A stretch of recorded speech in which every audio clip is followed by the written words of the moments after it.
ఆరు మున్సిపాలిటీల్లో కాంగ్రెస్ పార్టీ జెండా ఎగరవేస్తామని జిల్లా మహిళా కాంగ్రెస్ అధ్యక్షురాలు నీలం పద్మ ధీమా వ్యక్తం చేశారు. ఆలేరులో నిర్వహించిన కార్యక్రమంలో ఆమె మాట్లాడుతూ సీఎం రేవంత్ రెడ్డి మహిళా సంక్షేమమే లక్ష్యంగా అభివృద్ధి సంక్షేమ పథకాలకు పెద్దపీట వేస్తున్నామన్నారు.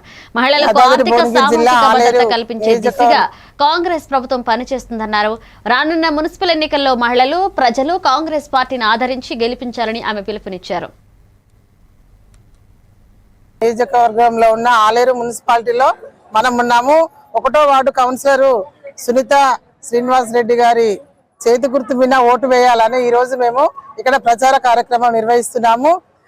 యాదాద్రి భువనగిరి జిల్లాలో 6 మున్సిపాలిటీలు ఉన్నాయి. 6 మున్సిపాలిటీలను మేము కైవసం చేసుకుంటామని ఈ సందర్భంగా ప్రజల యొక్క ఒక్కొక్కరు నెత్తి మీద 2 లక్షలు 3 లక్షలు నెత్తి మీద అప్పుల భారం మోపిండు బీఆర్ఎస్ ప్రభుత్వం, బీజేపీ ప్రభుత్వం. కాబట్టి ఈ రోజు ప్రజలు అందరికి తెలివి వచ్చింది. అందరూ వాళ్ళు ఏంటిదంటే ఏ ప్రభుత్వము అధికారంలో ఉన్నది, ఏ ప్రభుత్వము ద్వారా పనులు అయితే అనేది ప్రజలు ఈరోజు చూస్తున్నారు. కాబట్టి ఖచ్చితంగా మేము 6 మున్సిపాలిటీలు గెలుస్తాము.